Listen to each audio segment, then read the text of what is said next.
Today I have come up with a list of the top 5 best budget amplifiers 2022 in the market that are worth buying. So let's get started.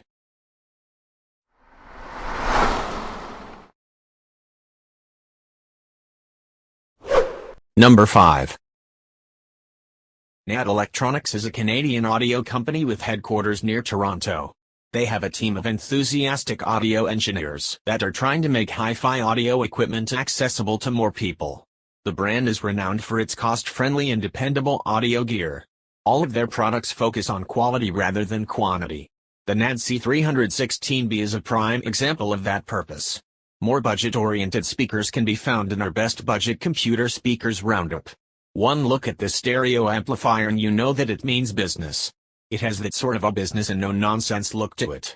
The company took a pragmatic approach with the design, and we know a lot of folks are going to love it. The industrial look means that this amplifier is sleek and stealthy. It's also quite slim, which is unlike other stereo amplifiers. There is no display here either, so it's really going for a minimal approach. The latest version also includes a phono preamp built inside. Connectivity options include 5 level inputs, all of which are powered by what Nance calls their Power Drive power amplifier. It also includes a headphone jack for people who prefer to get their audio through a good pair of headphones. The main volume knob is large and feels excellent. You also get a remote with this entire package too. This happens to be one of the best sounding amps under $500. It can drive any speakers or headphones with ease and really brings them to life in the process. Don't let the RMS power fool you, this thing can get quite loud if need be. In fact, it outperforms other amps that are louder on paper. It also sounds cleaner than some of those options. Overall, this is a great choice to go for if you don't want to break the bank. The best part is that you might not even need to upgrade for a good period of time. We can also safely say that this is the best built budget stereo amplifier on our list. The only thing missing here is Bluetooth, which means you'll need to buy a separate Bluetooth receiver. Number 4.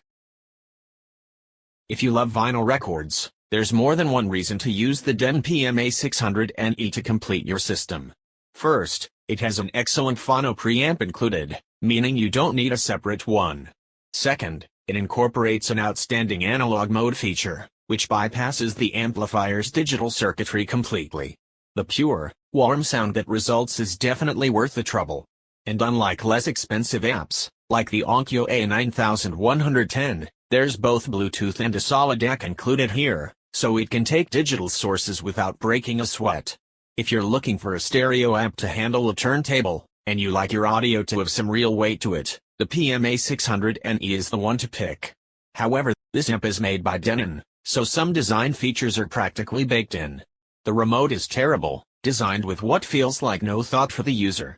And while the PMA600NE does have a couple of nice aesthetic touches, like the old-school font on the front end and the prominent knobs, they can't save the amp from looking absolutely dull. Being utilitarian is fine, but very little about this amp is appealing to the eye in any way. Good thing it sounds so sweet. Number 3. The Cambridge Audio CX-A61 is an outstanding amplifier with terrific digital capabilities. It's the latest entry in the company's CX series, and it fixes almost all the issues we had with the CX-A60 amp. You get a full range of analog and digital inputs in a beautifully designed and distinctive interface. But most importantly, you get great sound. The audio quality is lively and rambunctious, injecting tracks with real life. This certainly isn't an amp for those who enjoy reference-grade sound. If you do want something with a slightly more neutral presentation, try the Parasound New Classic 200 integrated or the CX-A81 and 80-watt amp from Cambridge with slightly more restrained sound. You could make an argument that the CX-A61 amplifier could beat the Peachtree Audio Nova 300 in the #1 spot.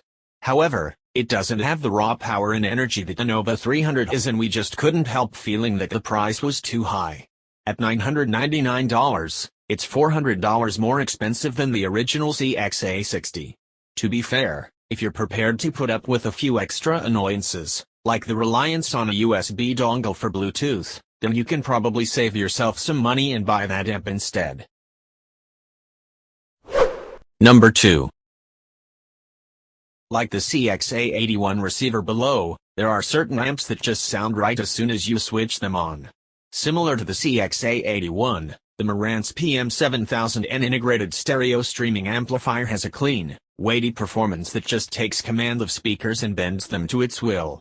It produces bass that's deep, a beautiful open mid-range, plus a sweet treble that isn't overdone.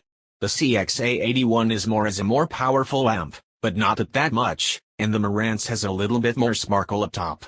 If you want something with a little less warmth than the Cambridge, then this amp may be up your alley.